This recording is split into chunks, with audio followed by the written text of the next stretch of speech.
Okay, shalom, shalom, guys. It is the 13th day of the 7th Hebrew month. It is Sunday night of October 21st, 2018. And so this story is from October the 19th, so just 2 days ago. 63 remains of fetuses. This is a really horrible story. 63 remains of fetuses removed from the Perry Funeral Home in Detroit. Oh, I forgot to do my sign. Sorry, guys. If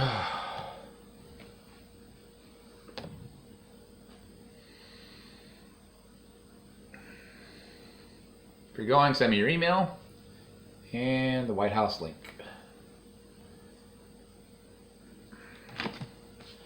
And then if you want to be part of the Zoom meeting,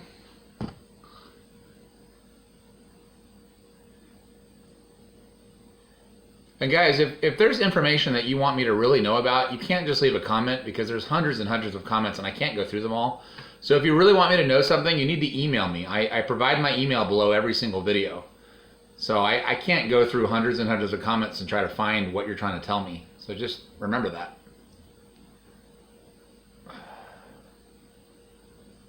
Okay, all right, let's get to the story here. Okay, so Fiona Barnett had actually talked about on her, she had just tweeted this out, it was either last night or a couple nights ago, where she's talked about, and she's talked about this a lot in the past, that a lot of funeral homes, whether in the United States or Australia or wherever you go, a lot of funeral homes are fronts for child sex trafficking in that they're used to dispose of the bodies. They're used to get rid of a lot of people who get killed in this horrible, horrendous human trafficking problem that we have. I mean, if you think a lot of people die because of the drug trafficking ring, you should see what happens with the human trafficking ring. I know most of you can imagine. So this is from Detroit, Michigan. You know, not too far from Dearborn, Michigan. It says 63 remains of fetuses removed from Perry Funeral Home in Detroit. I'll put this article right below the video. In a rapidly widening investigation of Metro Detroit funeral homes, Detroit police executed a search warrant at a West Side funeral home near Wayne State University and removed 63 remains of fetuses, police said. Custody of the remains found at the Perry Funeral Home on Trumbull, just north of Warren Avenue, was turned over to state investigators who immediately declared the business closed and its license suspended, according to a statement from Michigan Licensing and Regulatory Affairs. Of the grisly total, there were 36 fetuses stored in boxes and another 27 found in freezers, police said. Now remember the other story about all the illegal Oregon harvesting that goes on in Michigan.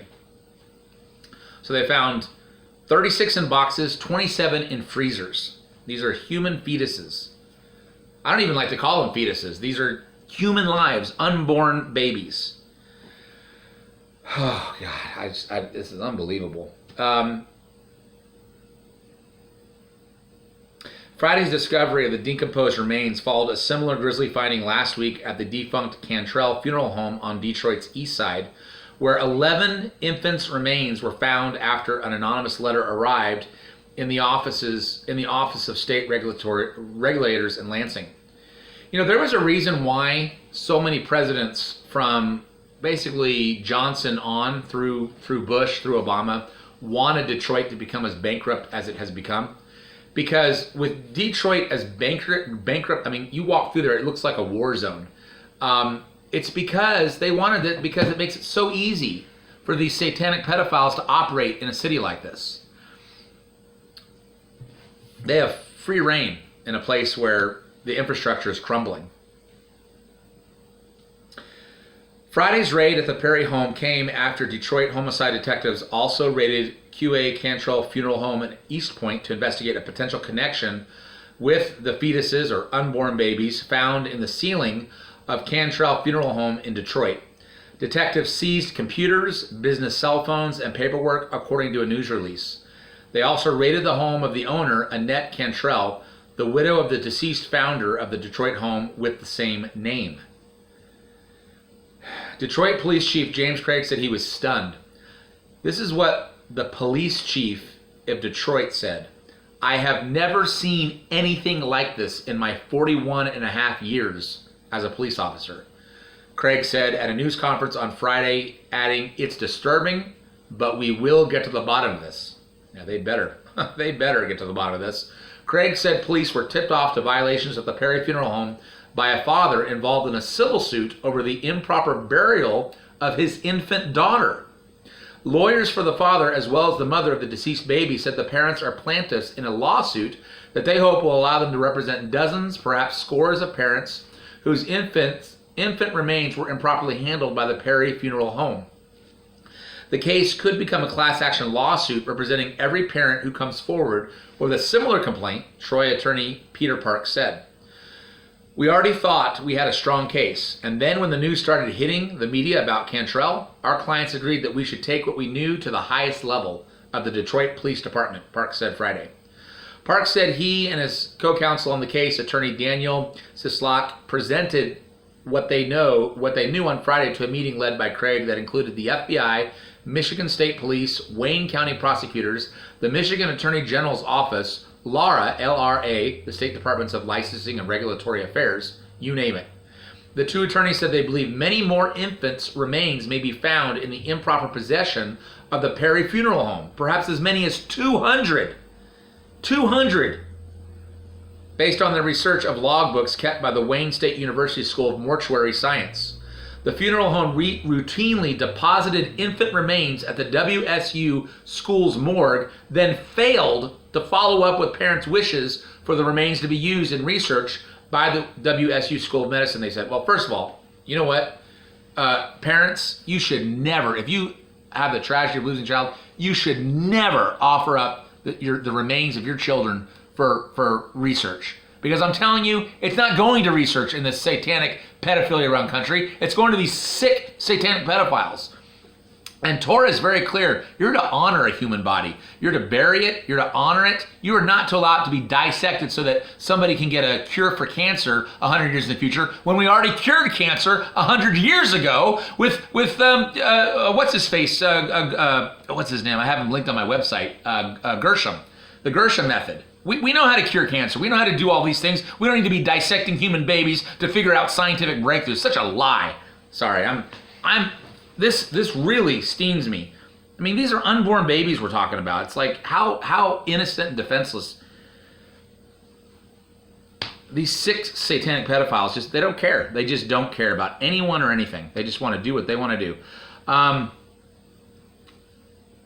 really wondering where all the rest of them are, Cieslak said last Friday. The lawsuit filed by the two charges that Perry may have fraudulently billed Medicaid as well as the Detroit Medical Center for burials that never performed. Lawyers said they can't estimate how much money might be involved, but it must be significant. You see, it's their sick satanic cult of wanting the adrenochrome and all this other gross stuff that they harvest from these unborn babies, and then it's money. The love of money is the root of all evil, and their satanic lust. It's these two things that are driving these sick people. Okay. We already have people calling us after seeing the news saying this happened to me, he said. So now all these people are coming forward. It's amazing. See, the storm's already begun. We're in like category 10 hurricane. Parks and Cieslak filed the civil suit against Perry, also naming the DMC, Harper Hootsel Hospital, Wayne State University, and Knollwood Memorial Park Cemetery as defendants, on behalf of Detroiters Rachel Brown and Larry Davis. Their deceased daughter, Aliyah, oh my goodness, it even has the name Yah in her name, Aliyah, oh Yah. Their deceased daughter, Aliyah, suffered at birth from severe respiratory problems and survived only 27 minutes after she was born on December 8, 2014, they said. Her remains were among those improperly stored by Perry at the WSU morgue. Oh, this is so enraging. If our class action gets certified, we will make every effort to identify every single one of those unborn babies that have been improperly handled by Perry and to track down the parents, Park said. Park said that the case involves issues that quite clearly touch on matters that as a society we hold as sacred, you would think, specifically honoring the final disposition of loved ones.